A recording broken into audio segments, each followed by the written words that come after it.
राजा विक्रमादित्य एक ऐसे धर्मात्मा राजा थे।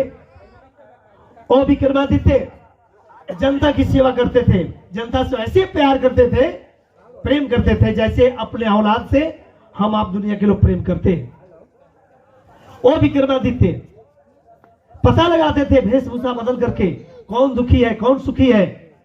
अगर कोई दुखी मिल गया तो हर प्रयास करते थे उसका दुख दूर करने के लिए। ओ उज्जैन महाकाल की नगरी में उनका राज रियासत उनका घर था। एक दिन की बात है, और राजा विक्रमादित्य वेशभूषा बदल करके भ्रमण में निकले थे। एक आदमी चला जा रहा है, उधर से भैंसा चला जा रहा है। आदमी और भैंसा दोनों जब करीब पहुंचे तो भैंसा ने आदमी को मार दिया, आदमी मर गया। और जब आदमी मर गया तो भैंसा जमीन पर लोटपोट किया, एक भालू बन गया। अब विक्रमादित्य जब देखते हैं तो घबरा गए, अरे अभी भैंसा के रूप में था, आदमी को मार दिया, भालू बन गया, अब क्या करता है। और छुप करके देखने लगे अब क्या करता है। कुछ दूर जाने के बाद फिर एक आदमी को मारा, आदमी मर गया। आदमी जब मर गया तो भालू जमीन पर लोटपोट किया, एक सुंदर खूबसूरत औरत का भेष बनाया। वो औरत बहुत सुंदर, जंगल का रास्ता था, जैसे आप दोन जाते हैं तो जंगल का रास्ता पड़ता है, वैसे जंगल का रास्ता था। रास्ते के बगल में कुआं था, उसी कुएं के बगल में औरत बैठ गई और लगी बिलाप करके रोने।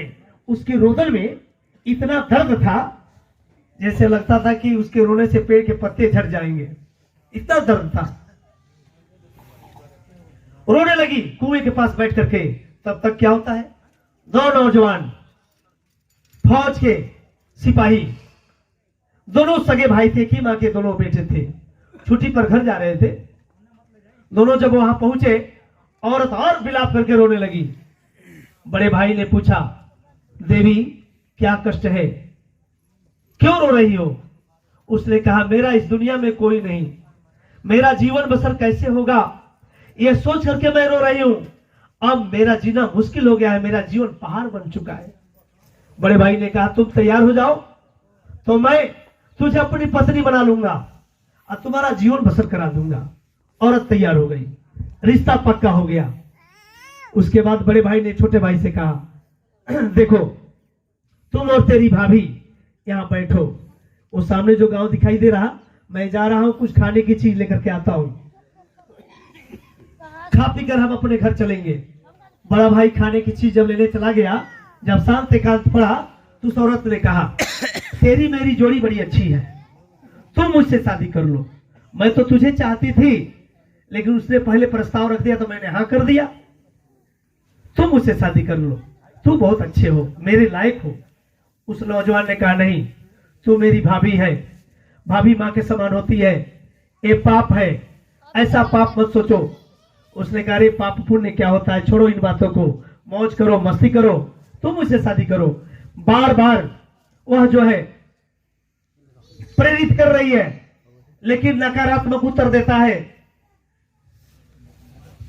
अंत में उस औरत ने कहा, तुम मेरी बात नहीं मानोगे तो अच्छा नहीं होगा, सोच लो। उसने कहा, जो कुछ भी हो जाए ये पाप मैं नहीं करूंगा। भाभी हो तुम, भाभी मां के समान होती है। उस औरत ने क्या किया सोच लो। उसके बाद क्या किया, औरत ने ब्लाउज को फाड़ दिया, बाल को बिखेर दिया, कपड़ा तितर बितर कर दिया। तब तक वो नौजवान खाने की चीज लेकर के आता है, देखा, अवाक रह गया।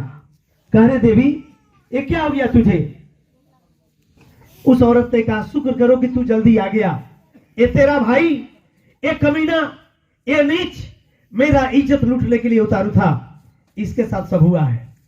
यह सुनते ही वो म्यान से तलवार निकाला अपने भाई के गर्दन काटने के लिए। ये भी म्यान से तलवार निकाल लिया, लगा सोचने, पल भर के रिश्ते में खून के रिश्ते को भूल गया कमीना। ये भी म्यान से तलवार निकाल लिया। दोनों एक दूसरे को वार करने लगे और दोनों एक दूसरे से बचने लगे, लहूलुहान हो गए, लड़ते लड़ते लड़ते। अंत में क्या हुआ, दोनों ने एक दूसरे को तलवार, उस समय तलवार भाला से लोग लड़ते थे, दोनों ने एक दूसरे को मार दिया और दोनों के दोनों मर गए, ढेर हो गए वहीं। उसके बाद औरत फिर जमीन पर लोटपोट की, एक सांप का रूप धारण किया। वो सांप सरसर सरसर चला जा रहा। विक्रमादित्य देखते जा रहे। एक नदी में एक माझी नौका लेकर खड़ा था। पूरे नौका भर करके लोग थे उसमें, इस पार से उस पार जाने के लिए। वह सांप नौका के नीचे जाकर सट गया। जब माझी नौका लेकर चला तो भी साथ में चलने लगा। बीच धारा में जब नौका लेकर पहुंचा, सांप ऐसे छलांग लगाया नौका के अंदर। भाइयों बहनों, सबको अपनी जान प्यारी होती है।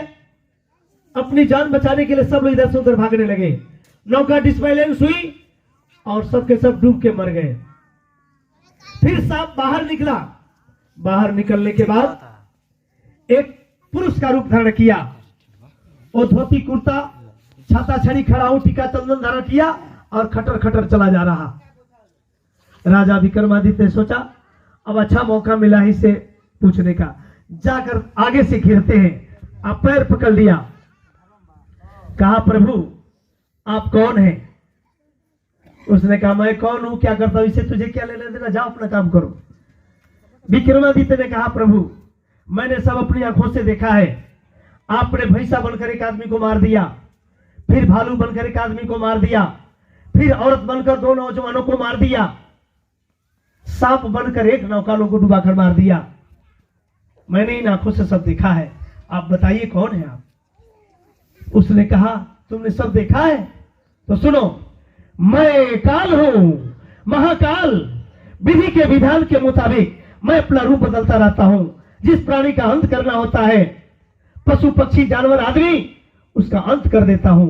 मैं काल हूं। विक्रमादित्य ने कहा प्रभु आप कृपा करके यह बताएं कि मेरी मौत कैसे होगी? उसने कहा नहीं, ये नहीं बताऊंगा, ये विधि के विधान के खिलाफ है। उन्होंने पैर पकड़ लिया, कहा प्रभु जब तक आप बताएंगे नहीं मैं आपको छोड़ूंगा नहीं। उनके भाव प्रेम और सदा को देख करके काल भी विवश हो गया। कहा सुनो मैं तुझे बता रहा हूं, लेकिन इससे पहले तुझे शपथ लेना होगा।